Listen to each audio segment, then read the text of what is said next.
اعوذ باللہ من الشیطان الرجیم بسم اللہ الرحمن الرحیم وبہ نستعین وہو خیر ناصر و معین الصلاۃ والسلام علی سیدنا و نبینا ابی القاسم مصطفیٰ محمد وعلی آلہ الطیبین الطاہرین المعصومین قال اللہ تبارک و تعالی فی کلامہ المجید والفرقان الحمید اعوذ باللہ من الشیطان الرجیم بسم اللہ الرحمن الرحیم قال فبعزتک لاغوینہم اجمعین الا عبادک منہم المخلصین۔ ہماری بحث کا موضوع جو چل رہا ہے وہ اخلاق مسئولین ہے کہ وہ افراد کے جو معاشرے کے اندر اپنی الہی ذمہ داریوں کو انجام دے رہے ہیں، ان کی جو تربیتی حوالے سے اور اخلاقی حوالے سے ایک سطح ہونی چاہیے، وہ اس میں کون سے بنیادی نکات ہیں کہ جس کی طرف ہمیں توجہ کرنا چاہیے۔ آج اس موضوع پر ہم بات کریں گے، وہ اخلاص ہے کہ ہم جب کسی میدان میں یا اپنی زندگی کے اندر کوئی بھی عمل انجام دیتے ہیں تو اس میں انتہائی اہم چیز یہ ہے کہ ہم کس کے لیے یہ عمل انجام دے رہے ہیں۔ ہم کیا اپنی ذات کے لیے انجام دے رہے ہیں، اپنے تنظیم کے لیے انجام دے رہے ہیں، یا کوئی اور ہدف ہے ہمارا۔ اخلاص یعنی یہ کہ جو کام بھی کیا جائے وہ خالصتاً خدا کے لیے کیا جائے، یعنی کسی عمل کا خالصتاً خدا کے لیے انجام دینا اخلاص کہلاتا ہے۔ خداوند تعالیٰ کی ذات نے جب شیطان نے سرپیچی کی اور آدم علیہ السلام کو سجدہ نہ کیا تو خدا نے اس کو اپنی بارگاہ سے نکل جانے کا حکم دیا، تو اس نے عرض کی کہ خدایا مجھے قیامت تک مہلت دے۔ تو پروردگار عالم نے اسے وقت معلوم تک مہلت دی، اور اس نے خداوند تعالیٰ کی ذات کی عزت کی قسم کھا کر کہا کہ پروردگارا فبعزتک لاغوینہم اجمعین، میں سب کے سب لوگوں کو گمراہ کر لوں گا، میں ان کو راہ راست سے ہٹا دوں گا، تیرے راستے سے ہٹا دوں گا، لیکن الا عبادک منہم المخلصین، لیکن تیرے مخلص بندے، تیرے خالص بندے کہ جو تیری راہ میں اپنے سفر کو طے کر رہے ہوں گے، ان کو میں بھی گمراہ نہیں کر سکوں گا۔ لہٰذا اخلاص ایک بڑی اہم چیز ہے کہ جو انسان کی زندگی میں جس کا بڑا رول ہے۔ رسول خدا صلی اللہ علیہ وسلم کو جبرائیل نے پیغام پہنچایا کہ خداوند تعالیٰ کی ذات فرما رہی ہے الاخلاص سر من اسراری، کہ میرے حبیب اے پیغمبر گرامی اسلام، یہ اخلاص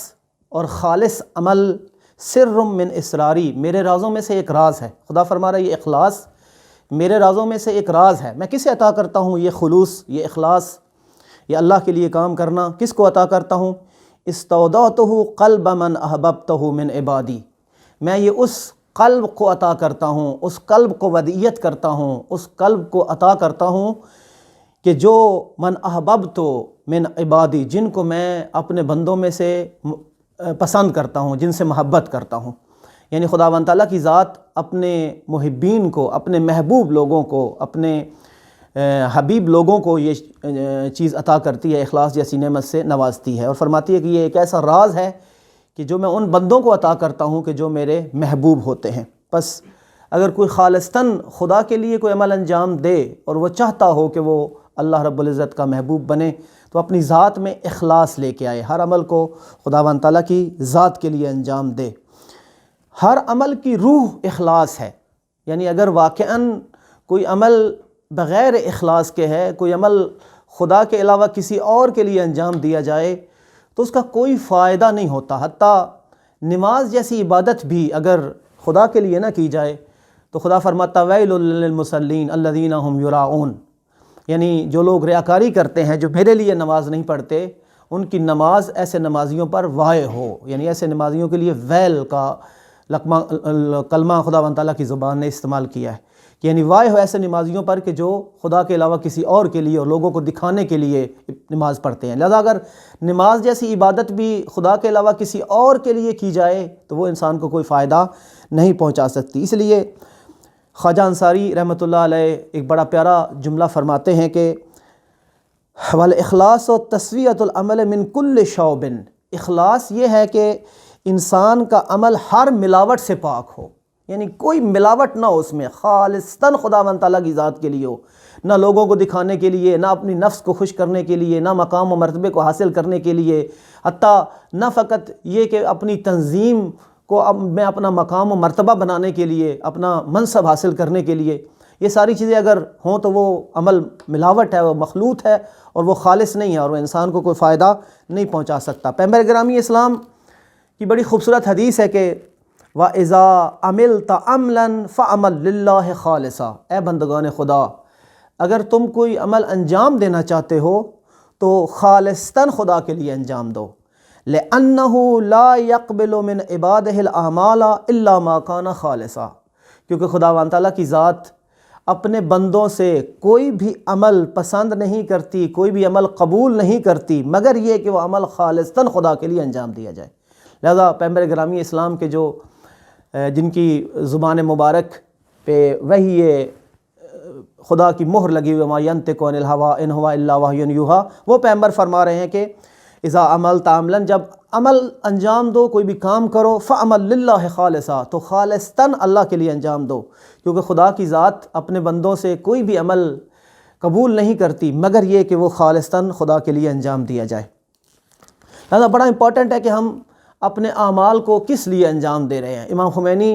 رضوان اللہ تعالیٰ علیہ اپنی کتاب اخلاق مسئولین کے اندر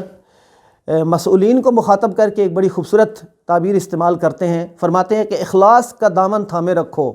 اور بندگان خدا کی خدا کے لیے خدمت کرو۔ یعنی وہ جو لوگ جو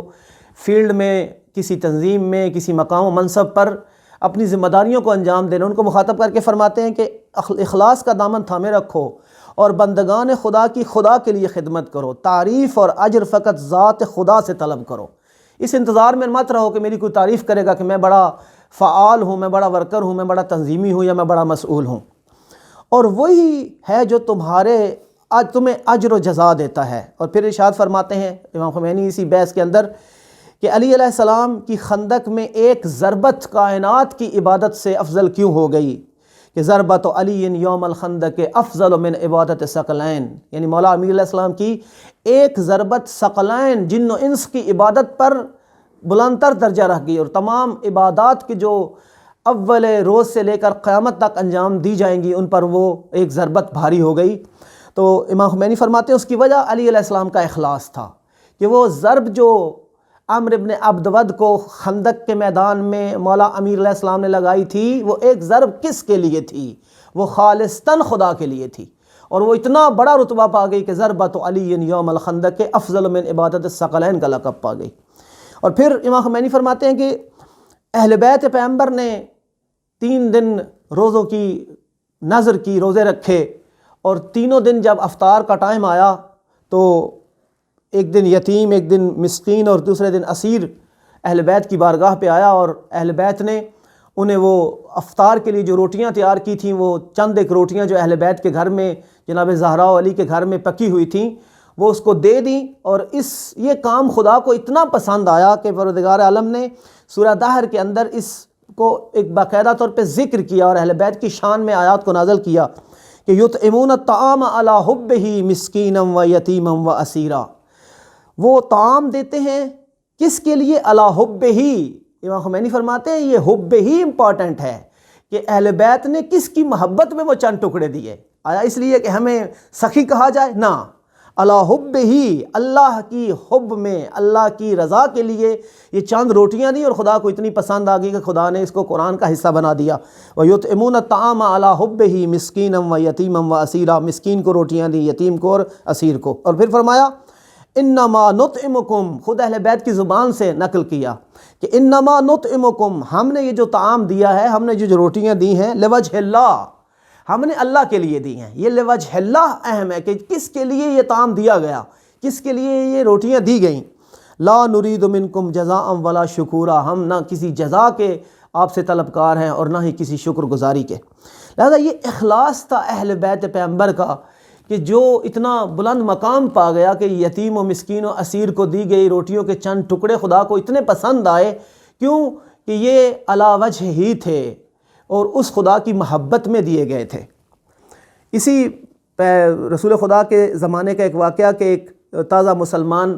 رسول خدا کے در پہ آیا مسجد نبوی میں اور کہا کہ یا رسول اللہ میں بھوکا ہوں، میرے پاس کھانے کو کچھ نہیں ہے، لہذا میری مدد کیجئے۔ رسول خدا نے صحابہ کی طرف دیکھا، کوئی مدد کے لیے تیار نہیں تھا، رسول خدا نے جناب سلمان کو کہا کہ جاؤ اس کو میری بیٹی زہرا کے در پہ لے کے جاؤ، جہاں سے کبھی بھی کوئی سائل خالی نہیں لوٹا۔ جناب سلمان اس سائل کو جناب زہرا سلام اللہ علیہ کے گھر پہ لائے۔ جناب سیدہ کہ اپنے گھر کی حالت یہ ہے کہ بچے بھوکے ہیں، وہاں کھانے کو کچھ نہیں ہے، پتہ نہیں چند دن سے وہ وہاں اہل بیت پیغمبر کے گھر میں کھانے کو کچھ نہیں تھا، لیکن اس کے باوجود جب سلمان لے کے آئے تو جناب زہرا نے اپنا لباس دیا اور کہا کہ جاؤ سلمان اس کو گروی رکھو اور اس سے جو کچھ ملے اس مسلمان کی مدد کرو۔ جناب سلمان اس کو لے کے گئے اور اس مسلمان کی اس لباس کو گروی رکھا اور اس مسلمان کی مدد کی، اس کی حاجت کو پورا کیا، اس کو کھانا دیا اور سوچا کہ خود سیدہ کے گھر میں کھانے کے لیے کچھ نہیں ہے، سلمان کیوں نہ کچھ بچا کے خود اہل بیت پیغمبر کے لیے بھی لے کے چلوں، جناب سیدہ کے لیے بھی لے کے چلوں۔ لہذا کچھ طعام اور کھجوریں اس بچے ہوئے پیسوں سے اس کے خرید کے لائے سلمان، جناب زہرا کے دروازے پہ آئے اور کہا کہ بی بی میں نے اس مسلمان کی حاجت پوری کر دی ہے اور یہ آپ کے لیے بھی کچھ لایا ہوں کیونکہ آپ کے گھر میں بھی کھانے کو کچھ نہیں ہے۔ جناب زہرا نے جناب سلمان کو مخاطب کیا اور فرمایا یا سلمان ھذا شیء امضینہ للہ عز وجل، سلمان یہ وہ چیز ہے جو میں نے اللہ کی راہ میں دے دی ہے، ولسنا ناخذ منہ شیئا، اور ہم جو چیز اللہ کی راہ میں دے دیتے ہیں اس سے کوئی چیز واپس نہیں لیتے، یعنی خالصتاً میں نے جب یہ خدا کے لیے دی ہے تو میں پسند نہیں کرتی کہ اس میں سے کچھ اپنے لیے لے جاؤں۔ یہ اخلاص ہے جناب زہرا کا کہ جو اس حد تک یعنی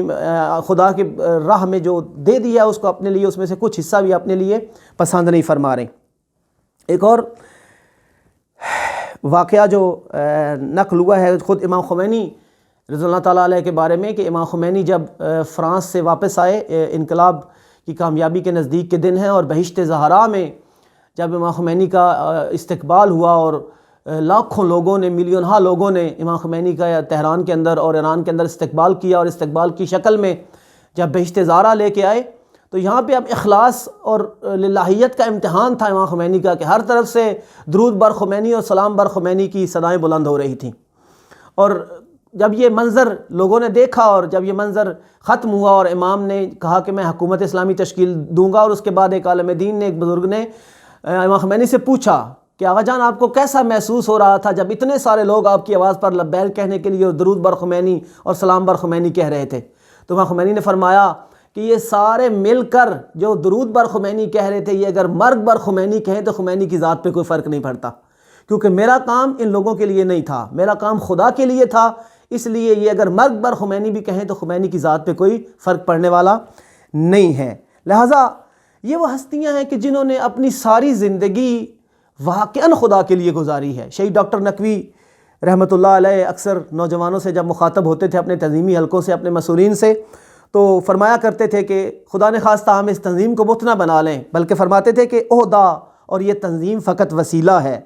ہدف خداوند تعالیٰ کی ذات ہے، لوگوں کو خدا کے لیے خدا کی طرف لانا امپورٹنٹ ہے۔ لہذا یہ تنظیم اور عہدہ وسیلے ہیں جو خداوند تعالیٰ کی ذات نے ایک امانت کے طور پہ